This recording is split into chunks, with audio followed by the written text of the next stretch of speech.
こんにちは、ソニック研究員の KT です。今回は6月23日に発売されたソニック初期の集大成、ソニックオリジンズプラスのレビュー動画をお送りします。今作は2022年6月に発売されたソニックオリジンズに色々な追加要素が付け加えられたゲームです。例えば操作キャラに初めてエミーが追加されたり、ゲームギアシリーズの作品が全部で12本も追加収録されるなど、非常に豪華なゲームになってるんですね。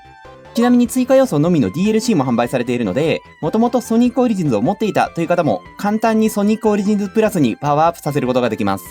ただ実際のところ、これってソニックオリジンズプラスにパワーアップさせた方がいいの？今から買うならソニックオリジンズとソニックオリジンズプラスどっちがいいの？という疑問もあるかと思いますので、今回の動画ではソニックオリジンズプラスで追加された要素、操作キャラにエミー追加、ソニック CD にナックルズ追加、ゲームギアタイトル12本収録の3つについて実際遊んでみてどうだったのかを皆さんにお伝えしたいと思います。そしてその上で今作はどんな人が買うべきかという点までしっかり解説していきますので、ぜひ最後までご覧いただけると嬉しいです。なお、元のソニックオリジンズがどんなゲームかという点については過去にソニックオリジンズのレビュー動画を投稿していますので、こちらをご覧いただければと思います。それでは早速始めていきましょう。まずは操作キャラにエミー追加についてです。本作のメインとなる4作品、ソニック1、ソニック CD、ソニック2、ソニック3&ナックルズの全てでエミーが使えるようになりました。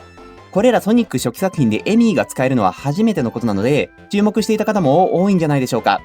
またソニック2とソニック 3& ナックルズでは、エミーとテイルスで冒険することもできちゃいます。この2人の組み合わせめちゃくちゃ可愛くて癒し効果半端ないので、ぜひ一度試してみてほしいですね。そんなエミーの概要についてですが、まず今作のエミーはよく見るショートヘアに赤いワンピース姿ではなく、長めの髪に緑の服、いわゆるクラシックエミーの見た目をしています。性能面を見てみると、他のキャラクターたちと同様、スピンやジャンプ、さらにはスピンダッシュもしっかり使うことができましたね。加えてエミーの固有アクションとして、ジャンプ中にもう一度ジャンプボタンを押すと発動するジャンプハンマー攻撃、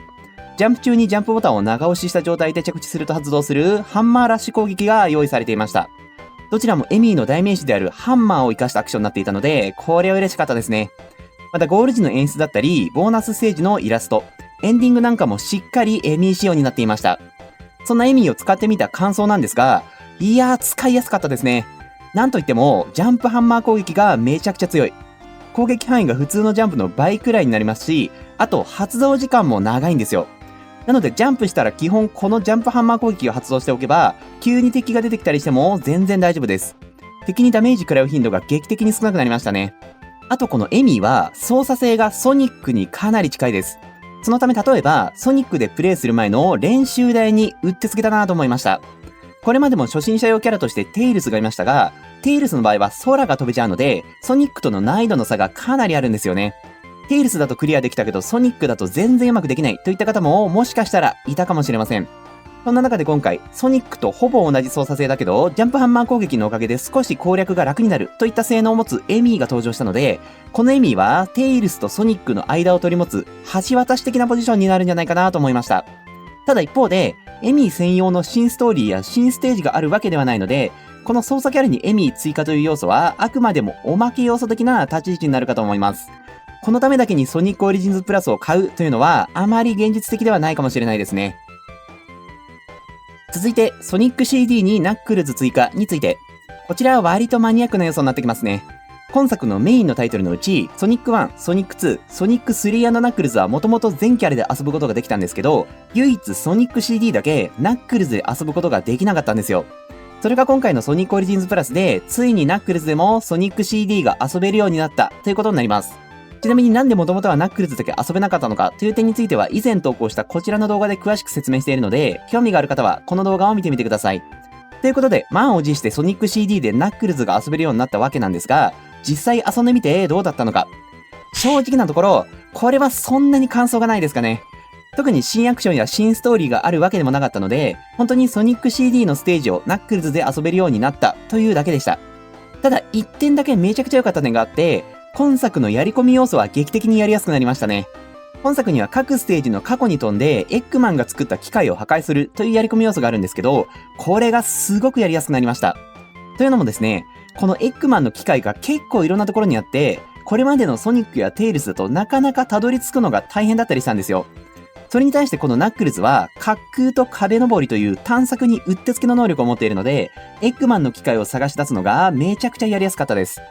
結構このやり込み要素完遂するのが難しいので、もしかしたらまだ達成できてませんという方もいるかもしれませんが、そんな方はぜひこのナックルズを使って再チャレンジしてみてください。今回はきっとクリアできるんじゃないかと思います。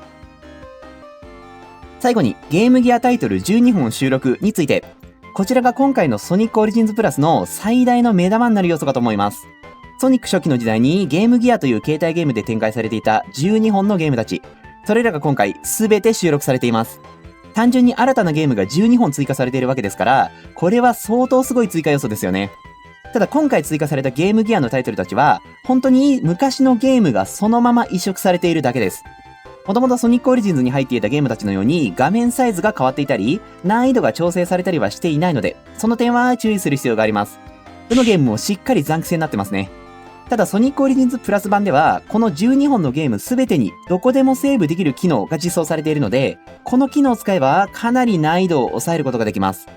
例えばスペシャルステージの直前だったり、難しいステージのスタート地点でセーブをすることで、だいぶ攻略が楽になるんじゃないでしょうかね。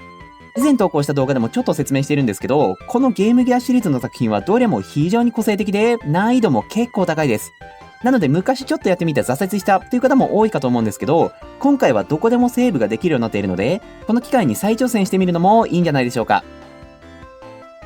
以上が今作の追加要素を遊んだ感想になるんですが、では実際のところ、このソニックオリジンズプラスはどんな人におすすめなのか。今作をおすすめしたい人はこのような方々です。ゲームギアのソニックシリーズを遊んでみたい方、レトロゲーに興味がある方、ソニック2になりたい方。この動画の中で3つの追加要素についてご紹介しましたが、正直前半の2つ、エミーの追加とソニック CD にナックルズ追加という要素はおまけ要素に近いので、今作を買うかどうかの大きなポイントは最後のゲームギアシリーズになってくるかと思います。まずこのゲームギアシリーズを全て遊ぶことができるのは、現状このソニックオリジンズプラスだけです。なのでゲームギアのソニックシリーズを遊んでみたい人は迷わず購入を決めてしまっていいでしょう。またさっきも言ったように今作に収録されているゲームギアシリーズはほとんど手が加えられていない原作に近い状態なので、レトロゲーが好きな方にもおすすめです。昔のゲームならではの極悪難易度や癖のあるゲーム性、そしてその結果生まれるクリアした時のとてつもない達成感。これらを惜しみなく味わいたい人にもこのソニックオリジンズプラスはおすすめですね。今作1本を買うだけで12本のレトロゲーが遊べるわけですから、これはかなりお得なんじゃないかと思います。そして最後に、このゲームギアのソニックシリーズというのは、ソニックファンの間でもかなりマイナーな作品たちなんですね。なので遊んだことある人はだいぶ少ないでしょうし、ましてや12本すべてやったことがある人などはほとんどいないんじゃないかと思います。でもだからこそ、このソニックオリジンズプラスを買って12本のゲームギア作品をすべて遊んだ暁には、一気にソニック2の仲間入りができます。なんならそんじょそこらのソニックファンを一気に追い越しちゃうかもしれないですね。この動画を見てくれている方は少なからずソニックに興味がある方たちだと思いますので、せっかくだからこの機会にマジのソニック2になってみませんか？このソニックオリジンズプラスは本体価格4000円程度。すでにソニックオリジンズを持っている方なら1000円の DLC を買えばソニックオリジンズプラスにバージョンアップさせることができるので、そんなにコスパは悪くないと思います。ぜひいろいろな方にこのソニックオリジンズプラスを遊んでみてほしいですね。一方で今言った条件に当てはまらない人はわざわざソニックオリジンズプラスにする必要はないと思います。ソニックオリジンズの時点でも十分神ゲーですので、別にゲームギアシリーズできなくてもいいよという方は通常のソニックオリジンズでも十分楽しめるんじゃないでしょうか。とはいってもソニックオリジンズとソニックオリジンズプラスはたった1000円の差ですので、せっかくだからプラスの方を買っといてもいいかもしれないですけどね。以上、ソニックオリジンズプラスのレビュー動画でした。元のソニックオリジンズの時点ですごく面白いゲームでしたが、今回のバージョンアップでさらに神ゲーになったなと思います。本当にソニック初期作品をほぼほぼ網羅しているので、これ1本買うだけでソニックの歴史を追体験できちゃいますね。この動画を見て興味が出てきた方は、ぜひソニックオリジンズプラスを遊んでいただいて、そしてぜひ感想を教えてください。もちろん、すでに遊んだ方の感想も大歓迎です。たくさんのコメントお待ちしています。それでは次の動画でお会いしましょう。